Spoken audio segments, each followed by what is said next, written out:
बार की बात है। एक बहुत बड़ा प्रतिष्ठित नौजवान नेता एक साधु के छोटे से आश्रम में गया। वह साधु के बारे में बहुत सुना था, इसलिए उसके मन में आया कि मैं भी एक बार जा करके देखता हूँ कि लोग उस साधु की इतनी तारीफ क्यों करते हैं। जब वो उस आश्रम में गया तो वहाँ पर एक छोटा सा कमरा था जहाँ पर एक कालीन बिछा हुआ था। वहाँ पर कुछ लोग नीचे बैठे हुए थे और साधु जी सामने बैठे हुए थे। कुछ सवाल जवाब चल रहा था। वह नेता जब आश्रम में आया तो उसके साथ में 4 बॉडीगार्ड भी थे। वह जहाँ भी जाता था लोग अपनी जगह से खड़े हो जाते थे और उसकी तरफ देखते थे, हाथ जोड़ते थे और सर झुकाते थे। अब यह अपेक्षा उसकी एक आदत सी बन गई थी, लेकिन यहाँ पर ऐसा कुछ भी नहीं हुआ। साधु व्यस्त होने के कारण उसकी तरफ देखा तक नहीं। तभी नेता को लगा कि यह मेरी बेइज्जती है और वह इस बात से गुस्सा हो गया। नेता ने थोड़ा गुस्से से साधु की बात को बीच में काटते हुए कहा कि मैं आपसे कुछ कहना चाहता हूँ। साधु ने उसकी तरफ देखा और बोला, आप थोड़ी देर रुकिए, पहले मैं इनके सवाल का जवाब दे दूं, उसके बाद मैं आपसे बात करता हूँ। तब तक आप अगर चाहे तो आप बैठ सकते हैं। बस साधु का इतना कहने की ही देरी थी कि नेता का चेहरा गुस्से से लाल हो गया और फिर उसने अपना सारा गुस्सा उस साधु पर निकाल दिया। अभी तक वह नेता बहुत तमीज से आप कह करके बात कर रहा था, लेकिन अब वह तू तड़ाक पर उतर आया। नेता ने उस साधु को कहा, तुझे पता भी है मैं कौन हूँ और तू किससे बात कर रहा है? साधु ने उसकी तरफ देखा और कहा, मुझे इससे कोई फर्क नहीं पड़ता है कि आप कौन हैं, लेकिन आप जो कोई भी है और अगर आप चाहते हैं कि मैं आपके सवाल का जवाब दूं या आपसे बात करूं तो आपको कुछ देर रुकना होगा।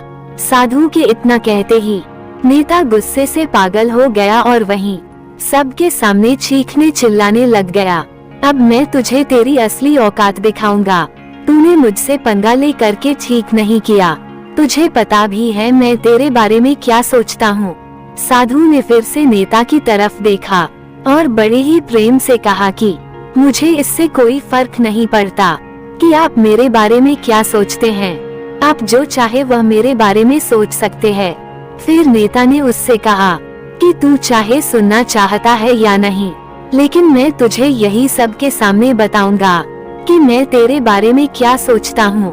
तू कोई साधु नहीं है, तू एक बहुत ही घटिया इंसान है। तू एक ढोंगी है, पाखंडी है और यहाँ पर जितने भी लोग बैठे हैं उन सबको तू बेवकूफ बना रहा है। तेरा बस एक ही मकसद है, इन लोगों की जेब में जितना भी पैसा है वह सब तेरे पास में आ जाए। तू अपने फायदे के लिए इन लोगों का इस्तेमाल कर रहा है और अब मैं तुझे नहीं छोड़ने वाला हूँ।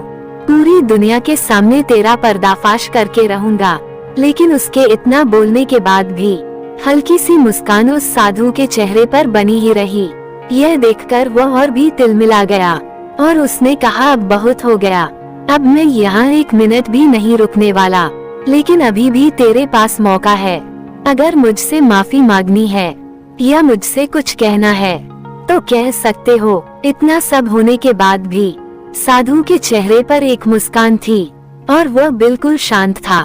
फिर उन्होंने अपनी आंखें बंद करी और फिर उसके बाद धीरे से अपनी आंखें खोली और हाथ जोड़े और कहा कि मुझे आपसे कोई गिला शिकवा नहीं है।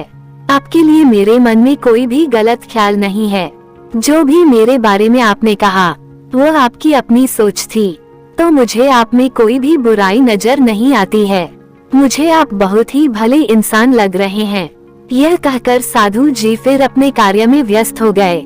साधु के इतना कहते ही नेताजी के चेहरे पर एक अजीब सी जीत की खुशी छा गई, क्योंकि उस साधु ने वही कहा जो और बाकी सब लोग उस नेता को कहा करते थे और वो खुशी खुशी उस आश्रम से अपने घर की तरफ चला गया और जाकर के अपने पिताजी के पास में बैठ गया। उसके पिताजी ज्ञानी पुरुष थे और उस समय ध्यान में थे। उन्होंने पूरी जिंदगी सिर्फ लोगों की सेवा की थी और बदले में कुछ भी उम्मीद नहीं किया। थोड़ी देर बाद जब उन्होंने अपनी आंखें खोली और देखा अपने बेटे को अपने साथ बैठे हुए, तो उनकी नजर अपने बेटे के चेहरे पर पड़ी। बेटे के चेहरे पर आज एक अजीब सी खुशी थी, जो आज से पहले उन्होंने कभी नहीं देखी थी। पिताजी के आंख खोलते ही उसने एक एक करके सब कुछ बताया कि आज क्या हुआ, किस तरह से वह आश्रम गया और वहाँ पर क्या हुआ, उसने क्या कहा और साधु जी ने क्या कहा। जब उसके पिताजी ने पूरी बात सुनी तो थोड़ा सा मुस्कुराए और अपने बेटे को देख करके बोले कि वास्तव में उन्होंने तुम्हारी तारीफ नहीं करी, क्योंकि उन्होंने वह नहीं कहा कि जो तुम हो, उन्होंने वह कहा कि जो वह खुद है, और तुमने जो भी कुछ उनको कहा वह नहीं कहा कि जो वो है, बल्कि तुमने वह कहा कि जो तुम खुद हो। यही बात वेदों में भी कही गई है, यथा दृष्टि तथा सृष्टि, अर्थात ये दुनिया तुम्हें वैसी सी नहीं दिखती जैसी ये दुनिया है, ये दुनिया वैसी दिखती है तुम्हें जैसे तुम खुद हो। जिसकी नजर जैसी है उसके लिए ये दुनिया वैसी ही है। तो अगर तुम अपनी दुनिया को बदलना चाहते हो तो उसका सिर्फ एक तरीका है, और वह तरीका और कुछ नहीं, बस इतना है कि अपनी नजर को बदलो।